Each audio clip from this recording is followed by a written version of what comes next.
I'm always so fascinated by the fact that so many cultures around the world have some form of a stuffed fried bread, whether it's an empanada, a Cornish pasty, a samosa, even a spring roll to a certain extent.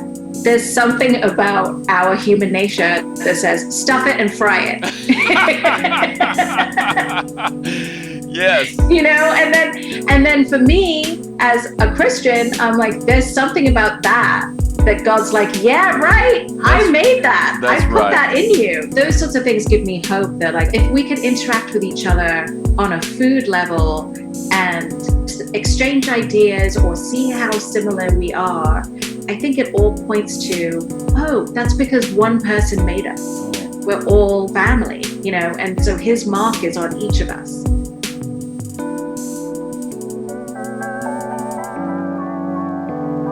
The Ferment. You're listening to the Ferment podcast, conversations about worship and transformation. Today's guest is Food Network chef Aarti Sequeira.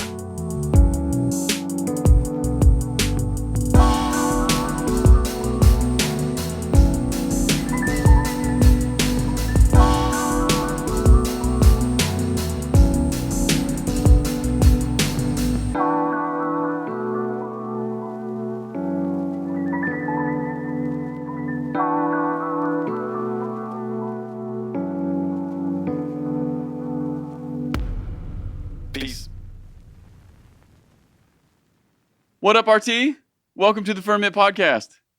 It's a long time coming, Mr. Adam. Well, listen, this is all because we have a mutual friend, Casey Coram. That's it. Yes. And Casey Coram, I remember he came and led worship at our little church plant in LA. And he started singing and I was like, how does that voice come out of that man? That's right. You know what I mean? Yeah. It has this like soul to it. That you don't think is going to come out of this like SoCal looking dude. That's right. And then the soul comes out of it. And I was like, just teach me your ways, Casey Coram. And then he told me about this podcast. That's right. I'm very excited to be on it. Well, I'm super stoked because I've never actually talked to a Food Network star. What the heck? Well, may this be the beginning of many for you. That's right. I just love that. Well, I'm so stoked that you're here because you come highly recommended from Casey, but then also because I've been doing a little digging and your background seems it's just so different and so cool. And I'm stoked to talk to you about some of the things that have happened in your life and how you are, who you are, and where you got to where you're at. Yeah. Is that okay? I'm a mixed up ball of different things for sure. Well, let's start maybe, way back, way before Food Network or anything like that. Mm-hmm. Talk to us about your growing up. Talk to me about your family and where you grew up, how you grew up. What was the atmosphere of your family and your early childhood? That's a good question. What was the atmosphere of your family? That goes straight into it. That's right. So I like that. I don't like small talk. This is good. So when my mother was pregnant with me, my parents were married. They had already moved to Dubai. So they're Indian. They had moved to Dubai for a better world, a better life. So we are from the Portuguese portion of India, which is why my last name is Sequeira, which I guess in Portuguese you'd say Sequeira. So faith and religion, probably more accurately, religion was always a big part of our lives. And it's a big part of everybody's life, I think, in India, because who you worship really designates who you hang out with, what you eat, what holidays you celebrate. Although in India, we kind of celebrate everything, but it's really a huge identifier. And so for us being Catholics in a country that's majority Hindu and Muslim means that we're a pretty tight clan because we're the ones that drink the whiskey, eat the piggies, eat the cows. That's right. That's right. Yeah, we are free in that way. And so religion and food were always huge parts of my life, both because it's just sort of inherent to our community, but also because we were separated from our community. We had moved to Dubai. And so what we ate and how we worshipped, whom we worshipped, was a way of connecting with our family back home. So I always say that, when we were drinking our afternoon tea at 4:00, and having a little nibble, we knew a couple of hours, before us, our cousins had done the same thing. You know what I mean? With the time difference and stuff. And on Easter, when we had sorpatel, which is this pork curry that has liver, it has liver and pork fat and everything in it. We knew that, our family back in Bangalore was having the same thing. So that was such a huge part of my life. Okay, so is. Part of what I'm hearing in your story already is that your story is a story of combination and mixture and a collision of cultures. Because you're going from India to Dubai. You're going from to both of these places are extremely like diverse in terms of like religious expression and all these kinds of things. And then there's your family kind of sitting right in the middle of it. So I would assume that gives a certain kind of texture to your home. Yeah, there's a slipperiness, and I think that's why when I was growing up, there was one Catholic church in Dubai, and it was St. Mary's Roman Catholic Church. Had to get the Roman in there. And, we would go every Sunday, and we'd go for every high holiday. And is that what they call it in Catholicism? I just put a little Jewish stuff in there. But every big day, every, sacred day, we went for all of those things. And, grew up with my dad wearing a Mary medal around his chest. And, during times of trouble, we would say the rosary together as a family. And so that was such a huge part of it. But I also was sent, and my sisters too, to a British-run school in Dubai. And so that was even more doors opened there, because suddenly, my best friend was from Italy, or I had a friend from Madagascar, or friends from Australia. I mean, I had people really from all over the world in my childhood. And I'm so grateful for that, because I think it gives you this slipperiness, like this ability, this flexibility to communicate with anybody and understand. Like, I'll watch my husband sometimes talk to people who are from a different country or have difficulty with the language. And I was like, you don't know what words to hit in order to get through. And it's not his fault, There's just something that there's just this like knee-jerk knowledge that you get from growing up in a place like Dubai. And it occurs to me that those are skills that are always in season. But my goodness, what skills to have now? What great skills to have on board, in this current day and age and in this current cultural moment. Yeah, I think the thing I've always appreciated about food is that because it is such an intimate exchange, that no matter what your difference is, you can usually start there. And then once you've eaten some food and you've kind of dissolved the barrier a little bit, then you're actually able to hear each other. I think it's really hard to break bread with someone and then, well, I don't know, the Real Housewives of New Jersey have shown me differently, but then flip the table. You're too good. But that's my hope, is that, that if I even have a cup of tea with somebody, that, if there's a hard discussion that needs to be had, that in some way we've kind of prepped the canvas and now we can actually throw some paint on there. Well, I want to dive into the very thing you're talking about right now, but maybe I want to go one step back before we do that, because I think you're hitting on maybe the heart of the conversation here. But I want to just prep people. You are deeply involved in what I would call hospitality. You're a food person. Yeah. This is your life. Mm-hmm. And I'm sure that some of it is, originating from the story that you've already told. Indian-born, Dubai, collision of cultures, unique and great things always happen in those kinds of spaces, especially with food. But talk to me about when you became awake to food, or when you were not just awake, but you were like pursuing it. You're like, this is who I am. There's something about who I am that expresses itself through food. Talk to me about that. And that was a watershed moment, because I think until then, which was somewhere in my 20s, all I'd ever want. I wouldn't have said that my life was hospitality. I would have said my life was news, because I grew up during the Gulf War, and that's the first time that I saw real reporting and journalism. And I was like, that's what I want to do. And so, I went to university for journalism. I worked at CNN for, a number of years. And then when I got married, I moved to LA, which is where my husband was. And I didn't have a job. And that was when food took a huge sort of, it took the driver's seat, because,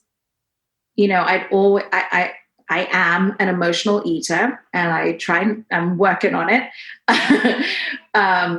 But in those times where I was really questioning my purpose and my self-worth and all of those things, I would turn to the kitchen. And I didn't know what I was doing really, but in retrospect, I was taking ugly chaos, like a hairy celery root. It's an ugly thing. But if you peel it and you prep it and you dress it and you love it, it suddenly turns into this gorgeous salad, that I can't eat enough of.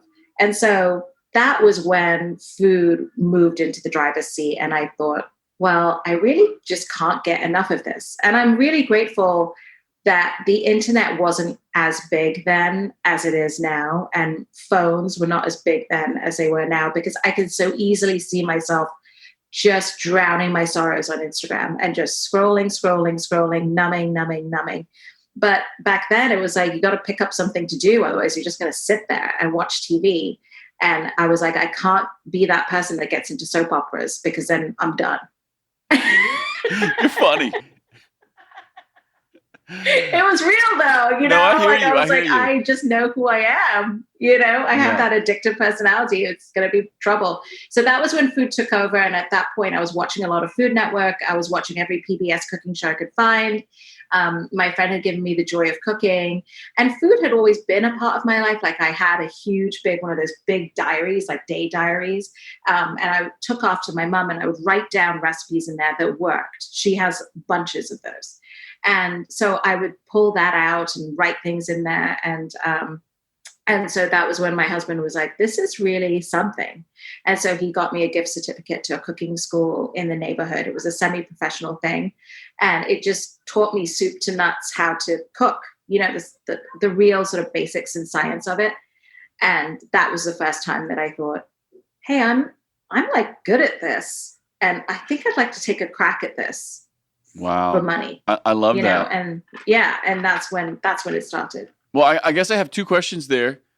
Number one would be just hearing your story, and you were talking about being immersed in this new place, beginning to dip your toes into food in a new way, and also just your family history.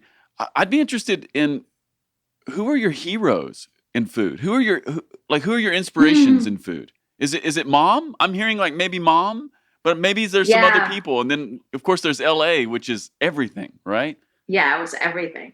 It was definitely mom. It still is mom. Although I will say that as the world changes, there just seems to be more. I just seem to be discovering more and more people. And so is she, by the way. I mean, she's constantly sending me, have you seen this recipe? She'll send me videos on Instagram in my DMs. It's not like, hi, how are you? It's like 6 different recipes, But yeah, I think my mother is my chief inspiration, because she cooks so instinctually, and even if I follow her recipe, oh, sorry, there's a fight happening. That's good. I have 2 kids, everybody. It's all good. Yeah. So she cooks so instinctually, but she's also trained. She has a hospitality degree. So I grew up with her cooking, not just Indian food, but all over food. She had, in Australia, there's a magazine called Australia Women's Weekly, and they would put out these recipe books, and they were like, 50 pages long. And so she would order one every couple of months. And we had to have a shelf put into our pantry just so she could put all of the recipe books up there. And I still remember going, in the afternoon when there was sort of a dip and not that much to do, just going in there and thumbing through those cookbooks. So it was always there in the back of my mind. And the fact that she cooked the way that she did has influenced me like no other. Yeah. Your story reminds me of a story from my own life a couple years ago. I live here in Kentucky. This is where I grew up. There's a certain kind of, I would call Appalachian cuisine that is, it's a thing here. We call it country cooking, and you can only really get it here. Like if you're from the American South, you know what I'm talking about. And then you go other places and they try to reproduce it, but it's not the thing. Anyway, my mom is an accidental queen of this stuff. Like she knows how to do this. Wow. And it occurred to me a few years ago, probably 6 or 8 years ago, coming up on Thanksgiving. Oh, I need to learn how to make some of this stuff, because if I don't, then on the day my mother dies, all of this familial story that we tell with food, it dies with her. And so my sister and I, or my wife and I, we'd go over to Mom's house and we'd say, "Hey, Mom, how do you make this?" And then all of a sudden she gets a few things out and she just starts going to town. There's no recipe. It's like, well, you just, you get a green bowl and it's like, wait, stop. How much did you put in there? And what are we doing right now? And how do you do this? Yeah. And then I would try to reproduce it and it was not right. And I would go back and yeah. It's all those tiny things because it's so instinctual to your mom and my mom. They don't even know to tell you to do those things because it just naturally flows out of them. And that's habit. I mean, I remember making the same lentil dish that my mom, that we had so much growing up. And I was like, "Mom, listen, now I made the recipe the same way that you told me. And it did not come out the same." And she was like, "Aru," she was like, "if you have been making it for 60 years, then it would come out that way." And that there is something to that I hope that we don't lose, because right now I feel like most of us are trying to make something new at least a couple times a week, just because you see something online or on TV. And that's good. But there is something to making that same dish every week for 60 years that will do something, do something to you. It'll do something to that dish. And that's in this time when we're so used to having things instantly and shortcutting it and Amazon Prime and all of that stuff. That is what romances me about food, is that you can't rush it. That's right. You can't. Well, There's no way to. My own mother, she makes these fried pork chops and these fried potatoes. Mm. And it's not fair. Like, I know how to do it. I have done it. I continue to do it. It is not the same. And then when my mother, who lives in town with us, she will invite my family over and my sister as well. And we'll go over. And if she's got those going, like my kids they go absolutely bananas. They're like, this really? Is, yeah. But it's the same story. It's like my mother's doing the same thing your mom is. It's instinctual cooking and there's decades in it. And it's. Well, and it's also interesting because I remember the little brown ceramic mug that my mom would use to measure the rice. You know what I mean? And it sat in this huge bin of rice and it was always that mug. And so, I should ask her, what was it like when you moved into a kitchen where that mug did not exist anymore? How does that change the way you cook? And I would ask your mom the same thing. And what happens if she doesn't have the green bowl? That's right. What happens if she doesn't have that cast iron skillet that she's had for a billion years? That's the thing. And that would be part of it for you, is when you make your pork chops, you're not making it in the skillet that she's made it in for 60 years. No, that's it. All of these things, they add up and they seem like really inconsequential things. But when they're all rounded up together, it's the difference between sort of a B+ and an A quadrillion star dish. Agree. Same. Yeah. Same. I know. Same. Well, let's go back to what we were talking about a minute ago, because you started to touch on really what I was hearing anyway, are really the spiritual dynamics of food. Yeah. The way that hospitality opens people to something more, to the transcendent. Yeah. Well, you think about one of the longest lasting conflicts on the planet, right? Between Israel and Palestine. And then you look at the food, and it is pretty much the same. Because they are, they come from the same line or similar lines, depending on how how you interpret things. And that always astounds me. I'm like, you guys, you eat the same food. Like, how are you not, how is this still happening? You know? And I remember one time watching a video about hummus and how, you know, these guys would go to every weekend. They were in Tel Aviv, I think, and they would go to this one vendor and get their hummus. When they asked the hummus guy, how do you make your hummus? He goes, oh, well, I have to go to the other side, to the Palestinian side, to get the tahini. You know, and I was like, look, you guys, it's woven into the way that, you know, and that is just one conflict, right? Yes. India and Pakistan, same thing. You know, who makes the better biryani? Who cares? You both make biryani. That's right. I was reading this book called Curry, which I was like, pick a better title. But the thing that I liked about it is that, you know, especially in India, we can get very caught up in the most authentic way to do things. And this is the authentic recipe, and please don't stray from the recipe. And then when you read this history of some of the foods that we feel are like, you know, when we erupted out of the soil, we came with this recipe, you know, in our bones. Yes. You find out, well, actually, no, that came from Iran. Oh, thank you. Yes. Yeah. You know, so like biryani came from Iran. Like the way that we work with rice, we learned so much from the Iranians, and they learned from us too. That's just one aspect of food that I think is so fascinating and so important. And it can really sort of put you in your place when you start to get a little haughty about, well, this is just how we do things. Like, well, do you really know how you do things? That's right. Because I think if you dug a little deeper, maybe you would understand that, you know, things are always in movement, and they should always be in movement, you know? Well, and part of what I hear you saying there is, you know, Palestinians and Jews, Pakistan and India, different maybe national stories, but if you dig down into the food culture, it's the same. And maybe there's something there where we're actually telling each other different stories when the truth is maybe we have a foundational story underneath that we could root ourselves into, or maybe there's some commonality in food that could bring about a bigger discussion. Maybe there's something in the humility of what we eat that could percolate up into something like transcendence or agreement of all things.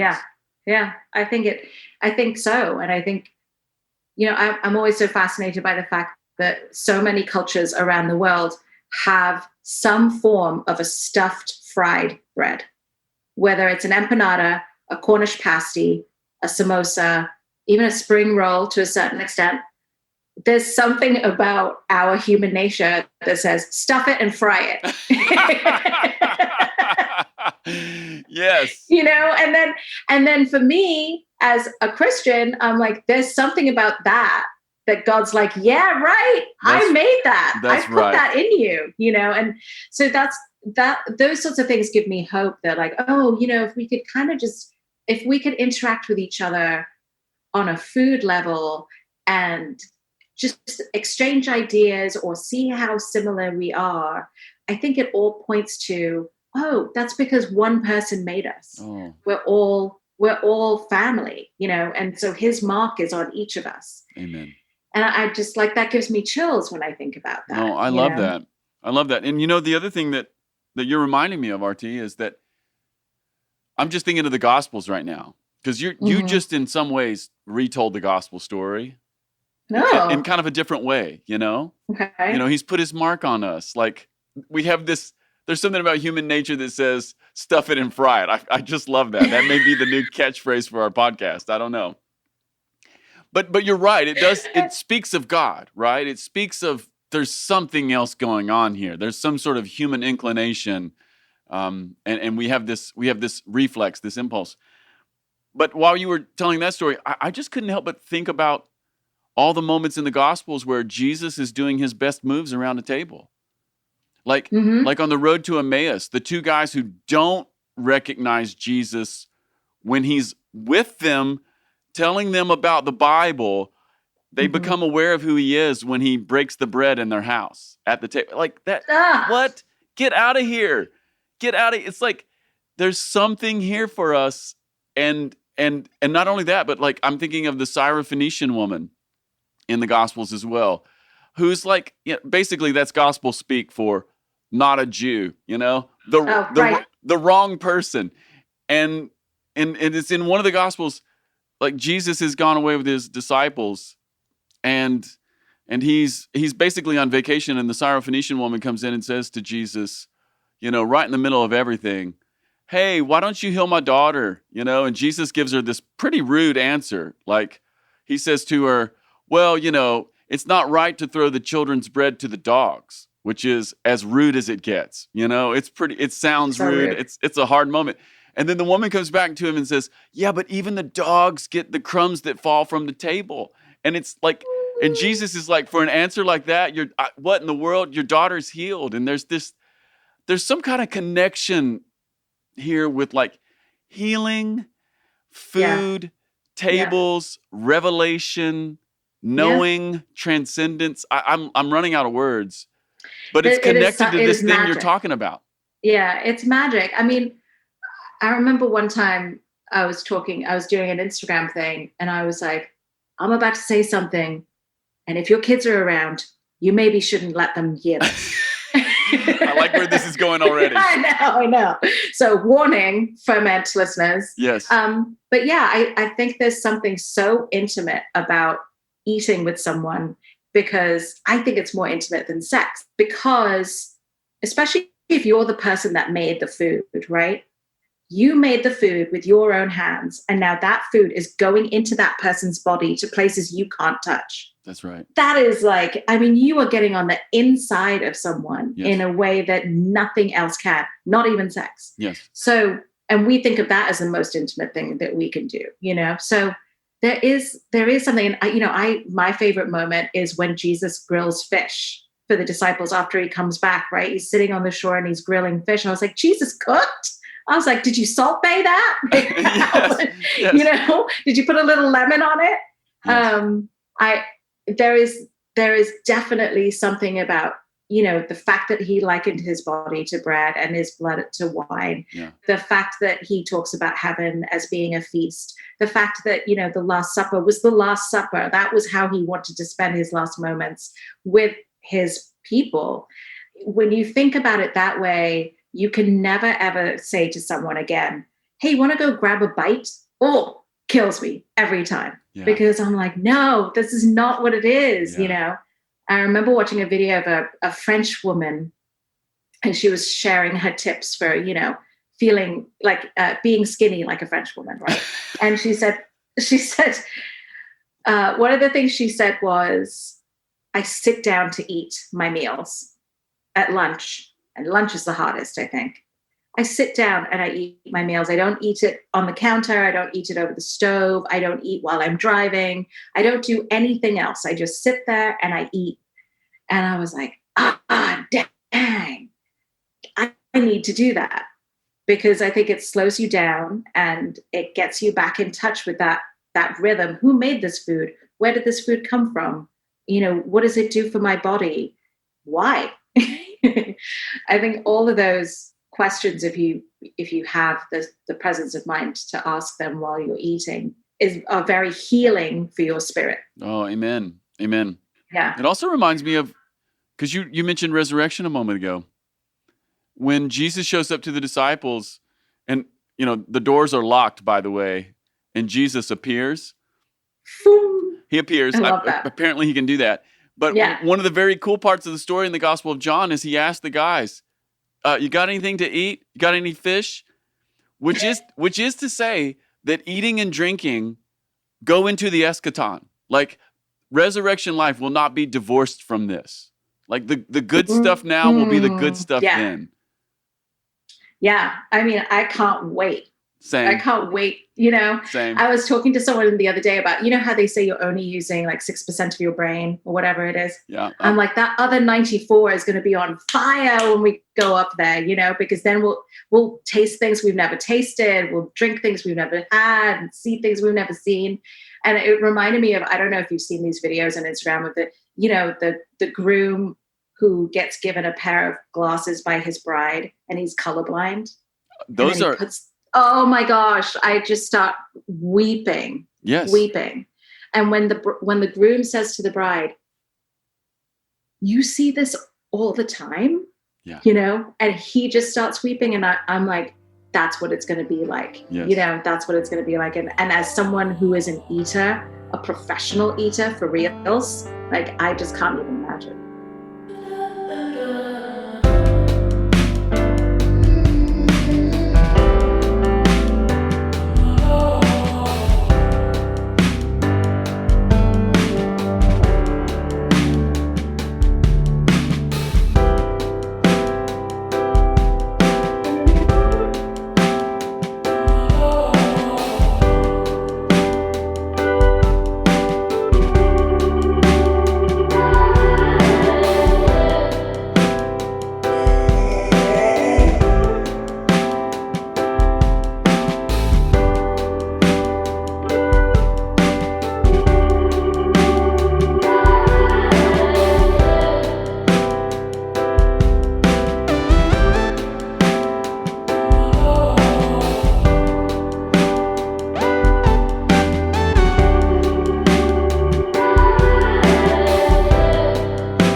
Let me bring it back down to earth here for a second, because you just used the phrase professional eater. And I know you're being funny, but I know what you mean. But that ties into a question that I had, and I actually wrote this down. Yeah. When you go out to eat, can you turn off the internal critic? No. I knew it because, yes, I get that. I totally get that. Oh, it's hard. I mean, it depends on the venue. Yes, talk to me about that. If I go to someone's house and they've made me a meal and their intention is that I'm sharing my heart with you and this is my hospitality, then it's like a boop. It's like it's on life support. I don't do it. But if I go to a restaurant and there's any degree of snootiness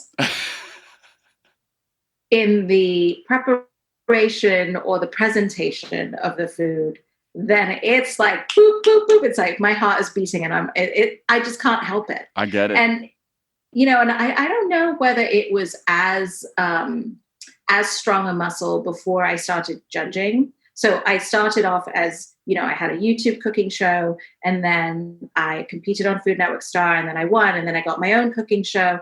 And there was a lot of self-judgment going on in that, for sure. And I read every negative comment. If you wrote a negative comment, I read it.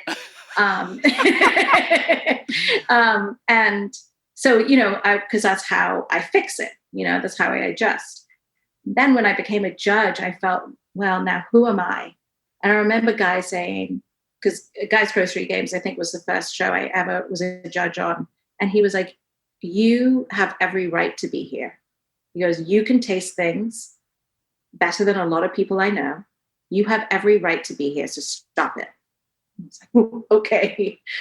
And now I've been doing it for so many years that I can't help it. When I go out to eat, I do taste things and I'm immediately like, well, a little more salt here would be great.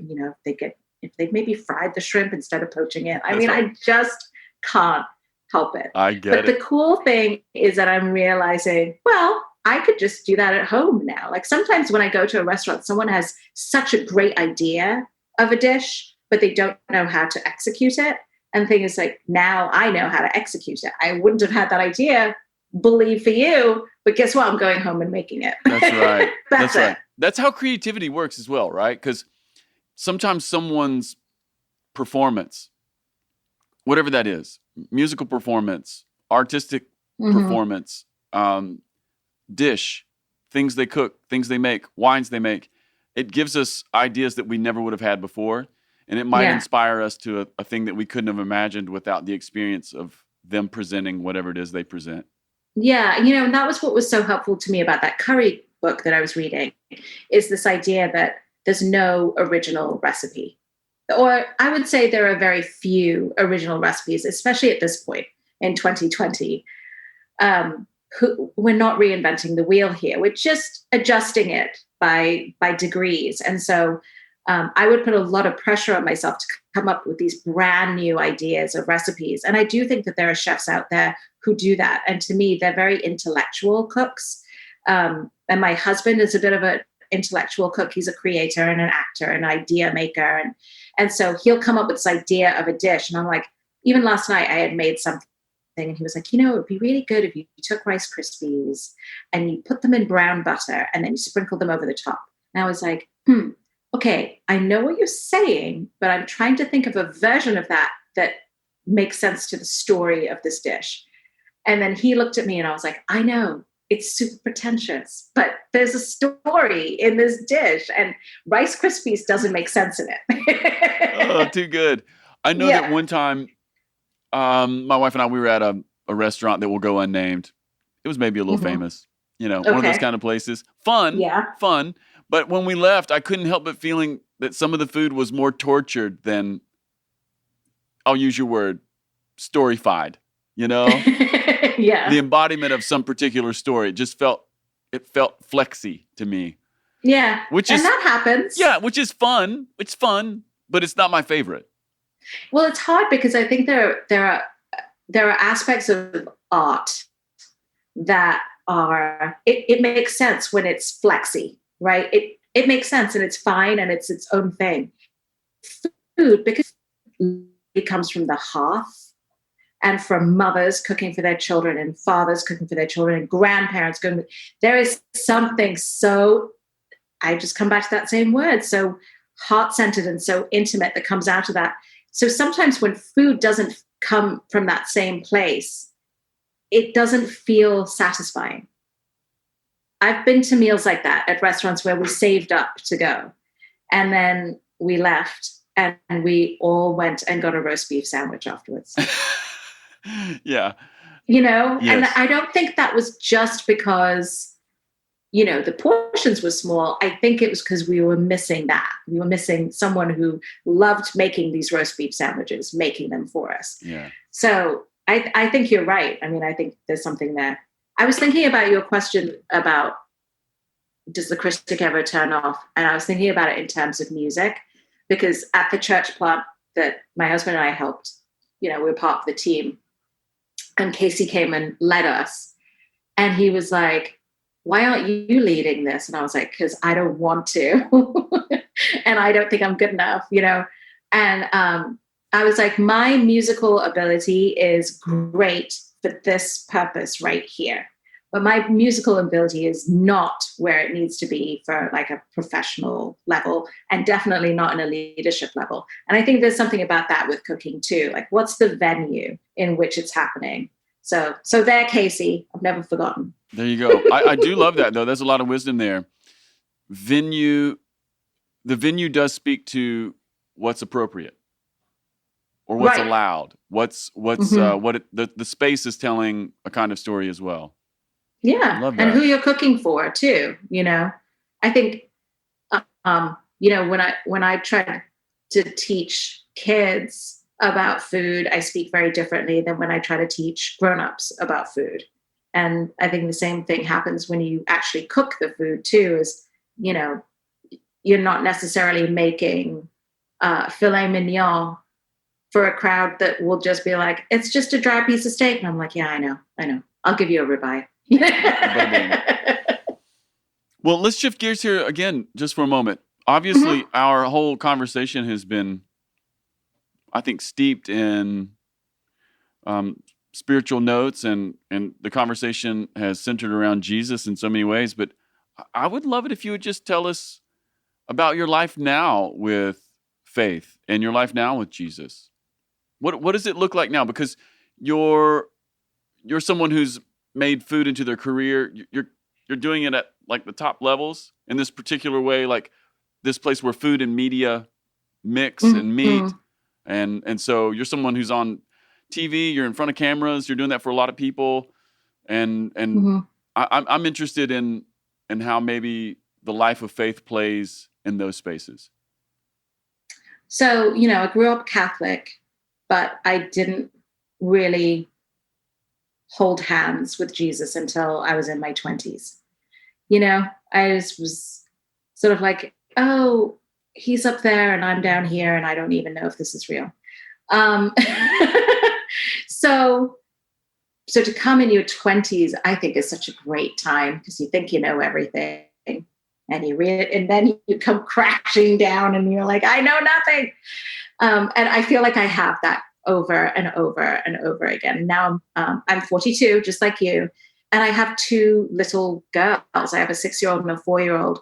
And so frankly, I don't get, the luxury of quiet time every morning and Bible study and all this.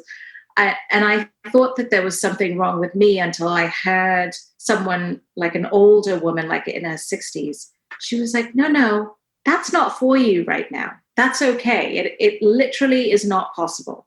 So I just got back. I've been shooting for 3 weeks in Southern California.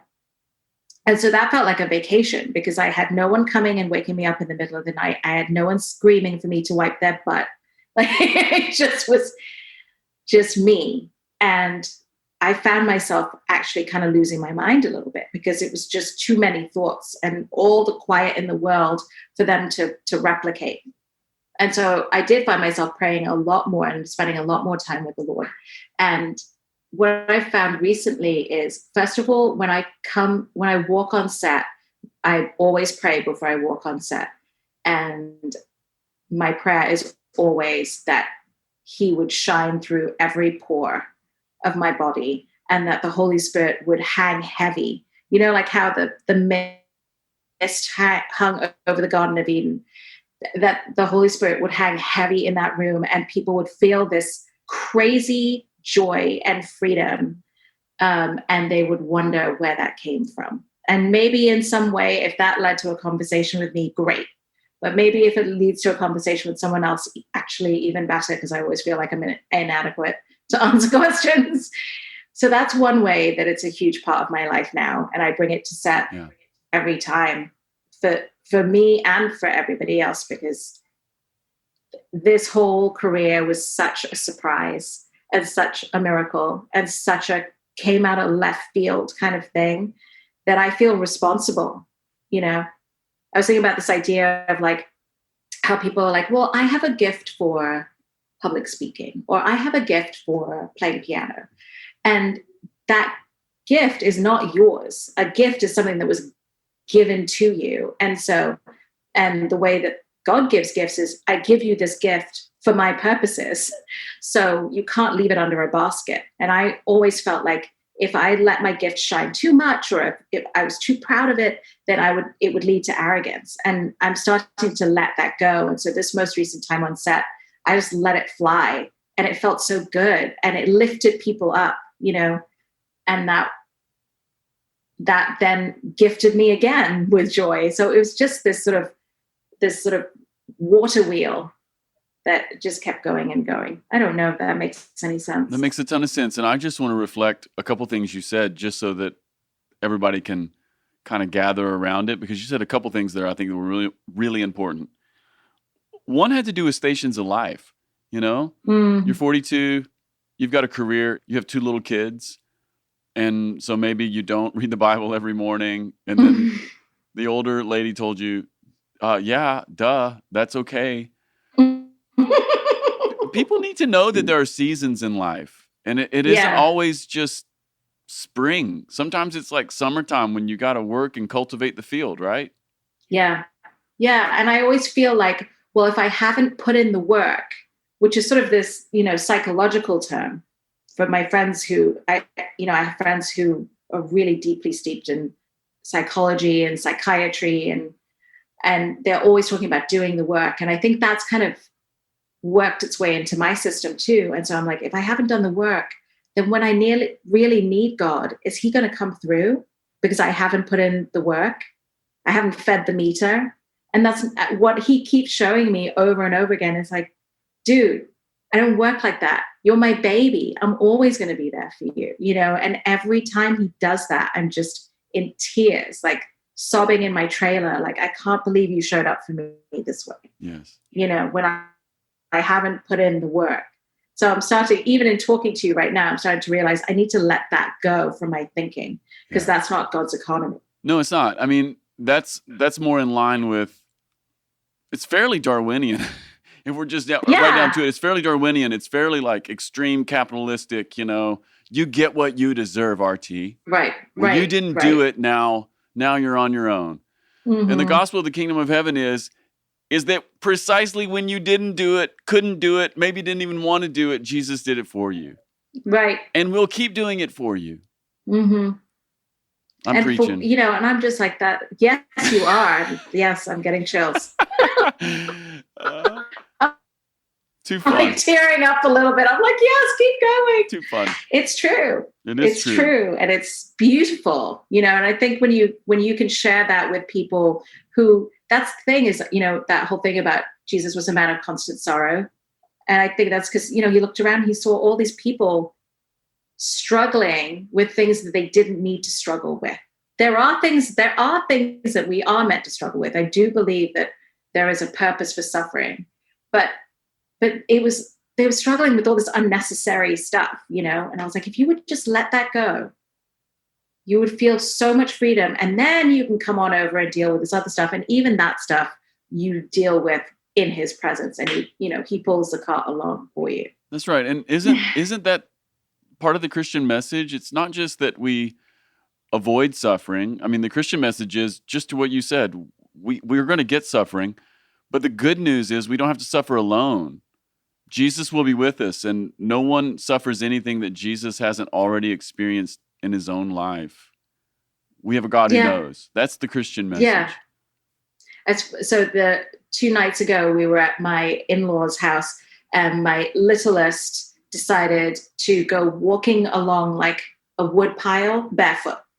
And then she comes running in the house, and she says, I have a splinter. And of course, it's the tiniest little splinter, but she has these really baby soft feet. And so then my husband's like, well, nothing doing. We've got to get it out. And she just starts crying. And he's trying and trying and trying, and, you know, it didn't come out. And so I held her, and she was like, oh God. And I was like, that's a good idea. We should pray about it. She was like, no. Why does God let things like this happen to us, Mama? Oh. Why did he let this happen to me? And I was like, you're 4 years old and you're asking one of the biggest questions of life. The question. You're having existential pain. It's the story of my life. It was so hard. And I was like, I know. And I was like, okay, let me take you. Remember the story of Adam and Eve in the garden, honey? You know, and it was so often I find that when I'm talking to my children about God, I'm preaching it back to myself because I need it just the way that, I need it 3 times the amount that they need it. So yeah, I found that having children has been such a gift in that way, That's right. Well, Aarti, here's what I want to do. I want to do some quick hitters, and then I'll ask you one more question. Is that okay? Okay. Yeah. All right, quick hitters. Street food or fine dining? Street food. Healthy or comfort food? Healthy. Nice. Yeah. I'm in this new world of like, I need to treat my body well. Okay. I like that. Protein or side dishes? Side dishes. I agree. Love them. Oftentimes. I know, they're the best. Oh, man. Sometimes that's it. Yeah. Host or to be hosted? Host. Love that. Okay, last one. I love it. Last one. And then this gets framed a little bit morbid, but this is the game that my family and I play. It's called Execution Meal. Okay. Yeah, you know how like if you're in prison and if you're on death row, I mean, this is a little bit morbid. But I'm there with you. Don't worry about it. Before you're capitally punished, you get to eat whatever you want. Like if you're in and this is it, and they're going to give you one last meal, what are you going out on? Oh man.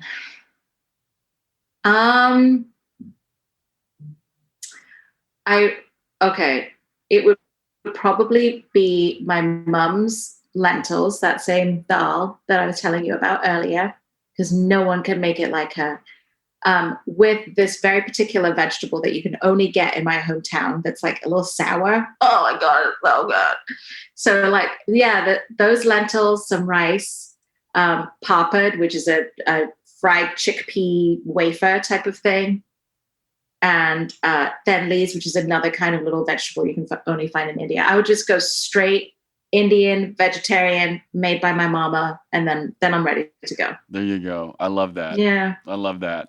Yeah, me too. Now I want it. Yeah, I should have framed that as Last Supper. I didn't have to go execution meal. It's just now occurring to me right now. No, it's okay, because it really put me in that place of like, what? Okay, but this is the difference, and this is why I think it's important that you go morbid, Adam. Okay, tell me. Yeah, just to yes and you. Yes. Because if it's your last meal and you're about to be executed, it puts you in a very particular frame of mind, which is you need comfort, you're nostalgic. Yeah. You know, those are things that you crave in a very different way. Yeah. Like Last Supper before, I don't know. Yeah, that's right. That doesn't have that same. Yeah, it doesn't have the same gravity, right? Yeah, I mean, it probably did for Jesus, but maybe. It was his death row meal. That's exactly same. Yes. Same. Yes, same. Okay, same. Yeah, so same. Same. Yeah, my just so you know, I have to just interject my own story here for a second. Yeah. My execution meal, raw oysters and white wine from France, Chablis. Wow. Let's just like warm water oysters or cold water oysters? Cold water. Let's go. It's got to be cold water, like Washington oysters. Yes, thank you. Do you know the little ones? The little guy. I want like 2-3 dozen Washington oysters. Bottle of white French wine on ice. I'm going to smash all of it, throw the switch. Yeah. Now I'm changing my mind. See, that's more celebratory. It is. That's kind of the thing. Yeah. Like so many happy moments are like right there. And there's just something about the salt brine ocean and white French wine. It is a match made in the kingdom. I know. It is made in the kingdom. It is. Because who, we always talk about this, who cracked that open and said, I'm going to put that in my mouth?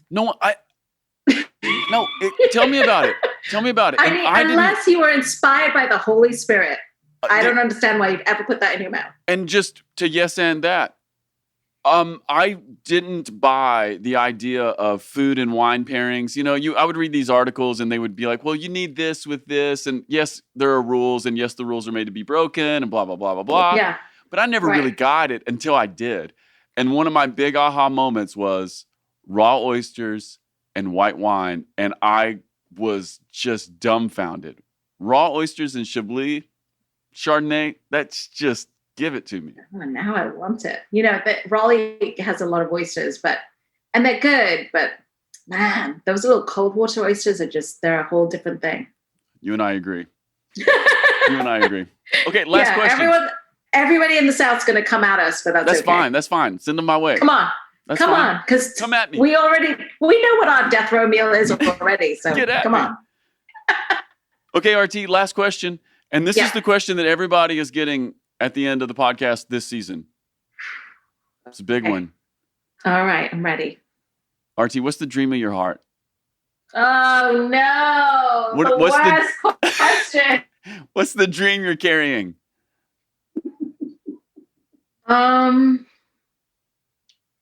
Okay, so the reason that I'm humming and hawing about this is that I felt like I stopped dreaming a long time ago because I had a dream, you know, that I would be a journalist and international correspondent like Christiane Amanpour.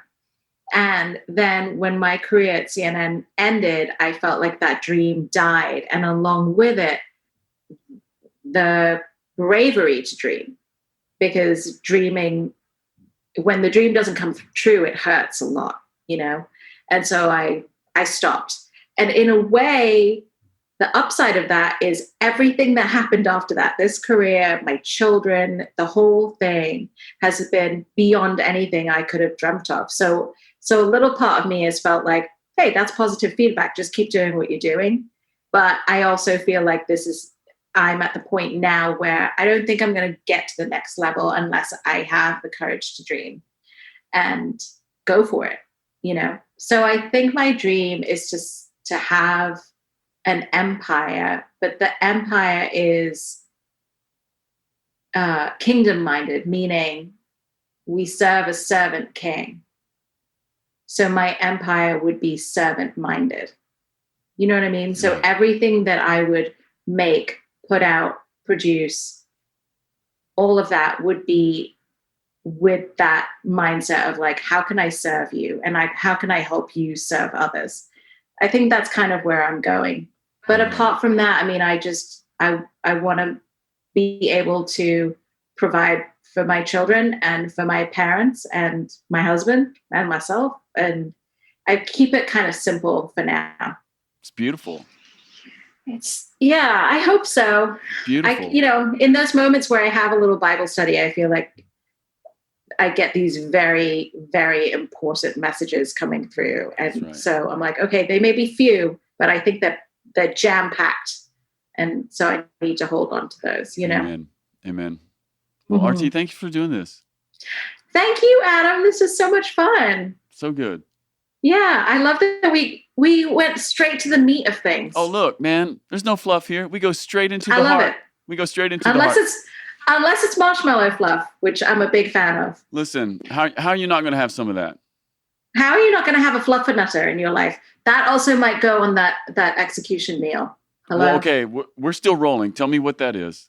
I've never even heard of that. Sweet Adam. You take yourself 2 pieces. I discovered a pecan tree in our backyard, and I just saw a squirrel with a pecan in its mouth. People warned me. Yes. Okay, sorry, I got distracted. Tell me what this is. Okay, my Adam. You're going to take yourself 2 pieces of white bread. Yes. You're going to slather one side with peanut butter. I like it crunchy. Yes. Salted. Yes. And then on the other side, you're going to slather it with marshmallow fluff. Yes. And then you're going to squish them together, and you're going to take a gigantic bite and wash it down with some cold milk. And it's not quite oysters and chablis, but it's at least like something you can have. It'll come close. Hey, look, it's Wednesday. It'll come close. It's Wednesday. Killer. It's definitely. It's Wednesday heaven. That's right. Perfect. Hey, internet high fives? Done. Boom.